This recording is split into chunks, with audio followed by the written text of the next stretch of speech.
Airport संकट पर ममता बनर्जी का केंद्र पर हमला। ये आपदा है, सरकार सिर्फ ईवीएम और वोट की चिंता में।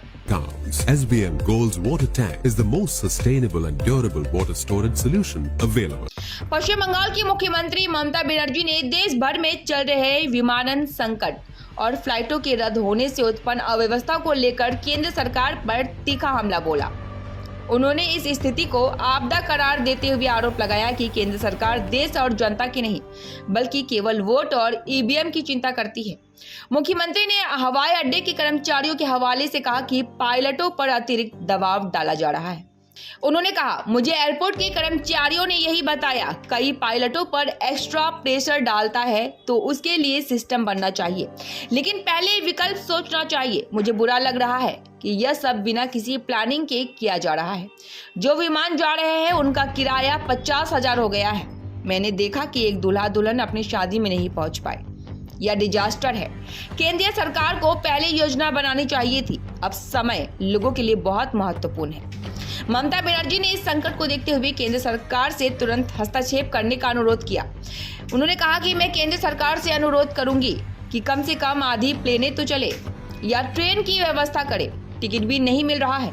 देश के मामलों में वे चिंतित नहीं है। उनकी चिंता वोट, ईवीएम इन सब को लेकर है। हम लोगों की बात सोचते हैं। मुख्यमंत्री ने एयरलाइंस के रवैये पर भी सवाल उठाए। एयरलाइंस कह रही है कि हम सरकार की बात सुन रहे हैं, कोई प्लानिंग नहीं थी। हम यात्रियों से कहेंगे कि आप कोर्ट जाइए। ममता बनर्जी ने भाजपा पर राष्ट्रीय नायकों को लेकर भी निशाना साधा। भाजपा के कई लोगों ने कहा कि वे नेताजी को पसंद नहीं करते। जो देश के बारे में नहीं जानते वे नेताजी राम मोहन को नहीं मानते, क्या वे देश के बारे में जानेंगे? कल रविवार को हुए गीता पाठ कार्यक्रम में शामिल न होने पर उन्होंने अपनी राय स्पष्ट की। कल का कार्यक्रम निष्पक्ष होता तो मैं जरूर जाती, लेकिन बीजेपी के प्रोग्राम में कैसे जाऊंगी? मेरी भी तो आइडियोलॉजी है। मैं सब धर्म, सब वर्ण का सम्मान करती हूँ, लेकिन मेरे परिवार ने मुझे यह शिक्षा नहीं दी है। আমি কি করে জানবো বিজেপির প্রোগ্রামে আমি যাব কি করে?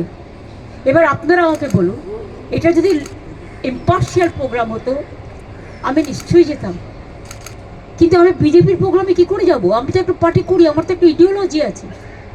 আমি সব ধর্মকে সম্মান করি, আমি সব বর্ণ, সব জাতি, সবাইকে সম্মান করি, কিন্তু যেখানে বিজেপি ডাইরেক্টলি ইনভলভ সেখানে আমি যাবো কি করে বলুন তো? যারা বলছে আমরা নেতাজিকে ঘৃণা করি, গান্ধীজিকে মানি না, আমি সেখানে যেতে পারবো না। আমার বাবা মা এই শিক্ষা আমায় দেয়নি, আমার বাংলার মাটি এই শিক্ষা দেয়নি, আমাদের টিচার্সরা এই শিক্ষা দেয়নি। বাংলাকে যারা অপমান আর অসম্মান করে, যারা বাংলা বিরোধী, তাদের সাথে আমি নেই। দিদি উত্তরবঙ্গে